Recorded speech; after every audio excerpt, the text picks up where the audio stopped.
Alex Gonzaga ilang araw bago ang panganganak, Mikey balik sa pag-live, pamilya nag-celebrate.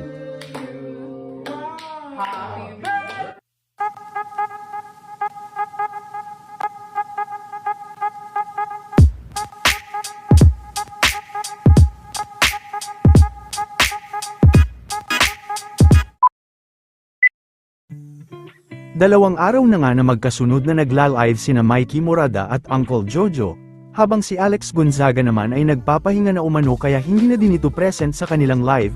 Kakabisita lang din ng pamilya ni Alex sa kanya nitong nakaraang weekend habang ilang araw na lang din ay lalabas na ang baby ni Alex. Ilang din sa behind the scene nito ay ipinasilip ng kanyang makeup artist. Ngayon pa lang din ay marami na ang nag-aabang sa paglabas ng kanilang baby ni Mikey. Samantala birthday celebration naman ngayon ng kanilang tita. Happy birthday to you.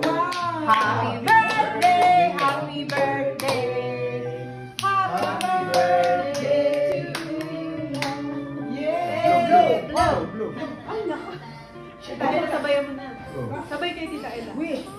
Go! Balik live naman sina Mikey. Bakit ngayon lang kayo nag-live ulit? Na-miss namin kayo. Alam niyo kung bakit? Sobrang busy po ni Uncle. Kaya hindi kami Yes. hindi kami makakuha ng schedule sa kanya. Kaya Actually, ngayon hindi pa lang. makaawa sila. Uncle, sama mo naman. Sorry, I'm busy with my work. Woo!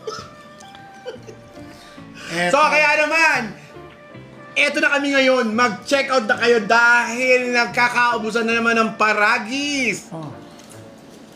Okay, ayan. Ngayon lang po kami magdi-dinner. Dahil kayo mahal namin kayo, kayo ang inuna muna namin para sa dinner. Sino natatapos na, medyo magre-relax-relax ako ng konti, kaabot lang ako. Reward kasi nagtrabaho ka. At syempre, kakain ako dahil gusto kong patunayan sa inyo na bago ang aking ngipin, papasalamat ako kay Dr. Ezra. Ayan, Doktora Ezra, baka naman May new dentist, kaya maganda ang aking mga ngiti. napuri nila, kala nila veneers. O, di ba po ang veneers? Vinyl yan. Galing sa swelo. Sa sahig. Sa floor. Asan po si Ate AG? Nagre-rest Papang lang na. po siya. Nagre-rest lang po. Ang ating sister. Eh, Salamat po. papahinga na po. Salamat po sa inyo lahat. Meron pa rin po mga nakasale dyan. Continuous lang po. So, tuloy lang po kayo. Hindi ako na-send. Busy.